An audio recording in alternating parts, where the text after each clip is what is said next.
Hi everybody, it's Gina here, and I want to get back into the habit of coming in here at least once a week and doing a video for you. So today I decided that I wanted to share with you something that God had pressed upon my heart in December. So bear with me here. I'm going to try to not make this long, but I'm just going to try to tell you about my testimony a little bit and then get into just a couple questions that I'd love for you to ask yourself. All right, so in December, I was spending some time with the Lord in the morning and I was reading. And I spent the month reading through Proverbs. So what I did was I would just read, one chapter in Proverbs a day. And so that's how I got started. And after I read a certain chapter, I said to myself, you know what? I really want to read a little bit more in the wisdom books. And so I opened up Ecclesiastes and I went directly to the first chapter and started reading.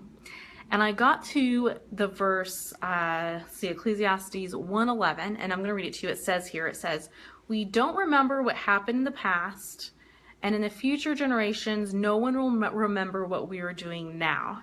So that really hit me, and I thought, the things I'm pursuing right now, no one 50 years or 100 years from now is even going to know about, right? I mean, we don't really know how things are going to be with technology and everything, but I thought back and I'm like, I don't even really know my great-grandparents on either side of my family. I don't know many of the family members on my mom's side of the family and my dad's side of the family who have passed away. I couldn't really tell you anything about them. And so I thought, what is it that people are going to know about me? And what is it that I'm spending my time doing right now? What is lasting? And I sat there and I just kind of pondered this in my head, And somehow from there, I just started talking to the Lord. And I said to him, what am I doing right now? What is lasting for you?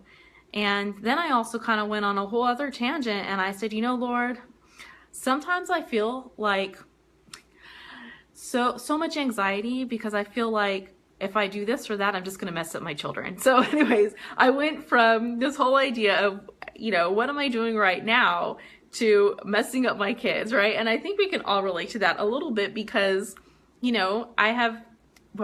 my daughter will be 6 on Friday, and then my son's going to be 3 next month, and I want to make an impression upon them, But whatever I do, I want it to be lasting, and I don't want it to be lasting in a negative effect, right? So as I went from one tangent to the other, God said to me, I felt like He pressed this upon me. I kind of heard Him say to me, well, Gina, what have I done every time you've gone astray? And I thought, kind of in my 20s, I've kind of went here and there. I love the Lord, but there was definitely one year where I kind of fell into rebellion a little bit. And I thought about that time. And I said to him, I'm like, well, you've always pulled me back on track. And he's like, right. I've always brought you back. He's like, I'm going to do the same thing for your children. They're going to go through the same thing. And I'm always going to pull them back as long as you hide me in their heart. And that, oh my gosh, when I heard him say that, that just gave me so much freedom because it kind of told me, first of all, you do the best you can, you bring them up in my ways and you make it a goal of yours to hide them, to hide me, God, to hide God in their heart. That's my purpose. And so it goes back to what I was speaking about in Ecclesiastes, where it says, we don't remember what happened in the past and in future generations. No one will remember what we are doing now. But the only thing that lasts is God. And He lasts from generation to generation. And the only thing that is the highest calling and the most worthy of my investment is putting God into their hearts so that He can go from their generation and be passed on to the next generation and the next generation and so forth. That each generation after me will have God in their lives, will have Christ in their life, and they'll be believers. So that really just messed me up that day. And taking it a step further, it gave me freedom. Because at that time I was asking the Lord, what do you want me investing my time into as far as like my businesses and things like that? And hey, Jennifer, thanks so much for joining us today. And as I've been pondering that, it kind of cleared it up for me, because God said my only purpose right now is to hide him in the hearts of my children. And so it gave me freedom, because as long as I'm doing that, I felt like he was saying to me, as long as I'm doing that, I'm free to do everything else. I'm free to do my businesses. I'm free to invest my time into other things, as long as I'm keeping that first. So I also want to read to you Psalm 48. It says, I take joy in doing your will, my God, for your instructions are written on my heart, right? So that's what we want for our kids. And there's one more. Let me see, Psalm 119. You know, he puts so much importance on what is in our heart. 119 says, wait, that's not the right one. That cannot be the right verse. Oh, 119:11. It says, I have hidden your word in my heart, that I might not sin against you. Okay, so I just want to give you those two verses to follow up what I was saying about hiding God into the hearts of our kids.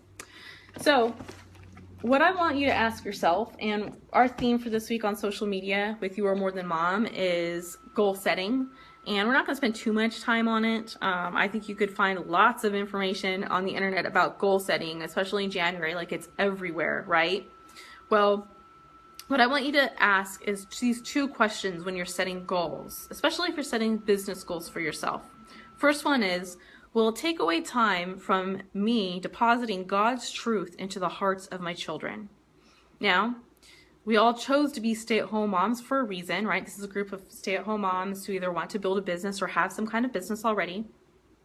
And, you know, most of us, I mean, I can't talk for all of you, but I know for myself, I wanted to be home with my kids so I could raise them and be there for them. And I wanted the flexibility. I didn't want to be bound to my job that would have been requiring me to work for more than 40 hours a week, you know? So I wanted to be there for them. Now, when I ask this question to you, that doesn't mean that any time spent, you know, not with our children is time lost. No, you know, my question is, will it take away time? Will, you know, my goals take away time from depositing God's truth into the hearts of my children? So for me, and I can't speak for you, but taking time away from them would be, you know, working in the evenings when my husband is home and the kids are here. You know, we pretty much have like a 2-hour window from about, well, 5:36 to 8 o'clock to when they go to bed, that my husband's home and my kids are here and we have family time, right? So those are 2 hours where we could spend somehow just spending time with them, showing them that we love them, reading to them, talking about God, you know, whatever it is. Those are 2 hours during the day that I just don't want my business and my goals to get in the way of that. And you know, they're in school now. So my son goes 3 days a week to preschool until noon. So, you know, I have all that time to work on my business then. The second question I want you to ask yourself is, do my goals cause me to exhibit God's fruit in my life or exhibit the flesh? And so what is the fruit of God, right? The fruits of the Spirit. My daughter is learning that right now in Sunday school. Things like patience, goodness, self-control, love. And so the opposite of the fruits of the Spirit would be like anxiety, you know, because one of the fruits of the Spirit is peace. So fruits of the flesh would be like anxiety, anger, not having self-control, really being easily angered. I mean, those are the things that I think of. So again, do my goals cause me to exhibit God's fruit in my life or the flesh? So if my goals are causing me to be frazzled and overwhelmed and anxious, then what is that showing to my children? What's it showing to my husband? What's it showing to the people around me? Perhaps those are not the right goals because they're affecting the fruit that should be showing in your life. So one of the ways that we hide God's truth into our children's heart is by showing it by action and exhibiting it to them. So we need to show them how to live a life that is free of the overwhelm and the anxiety and all that. So those are the two things that I want to challenge you with today as you're setting goals for this year. I hope this has given you something to think about. I thought about sharing that little testimony a few weeks ago. I thought about sharing it in December, but it just didn't really come together until now as I was sitting down and thinking about goals. So the scriptures that I went over today was Ecclesiastes 1:11, Psalm 40 verse 8, and then it was Psalm 119 verse 11. Also, if you haven't downloaded the Uniquely You workbook yet, please go ahead and do that. If you're someone right now that wants to start a business from home, but you just don't know what to offer, that's a really great download for you to have. And also we launched this month is a Uniquely You starter bundle. So definitely check that out. You can go to our website. If you click on the Uniquely You tab, it will fall down and you can click there and get the bundle. And the bundle has my 4-part video series where I take you question by question through the workbook.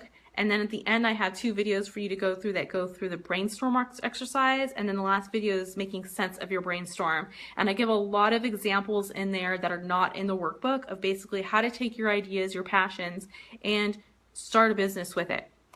So definitely download that. And you're also going to get our PDF, the Ideal Client Survey, Ideal Client Survey. And that's going to help you really hone in on the person that you do want to work with. And the second thing that you get is the 3-step market guide. I have to make sure I get that all in one sentence and not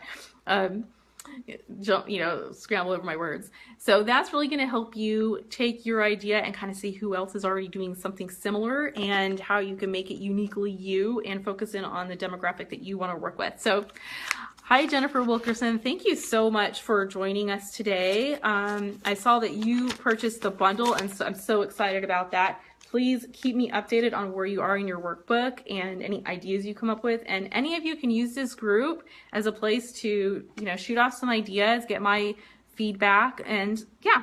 So anyways, have a great week, you guys, and just be blessed. All right, have a great day. Bye.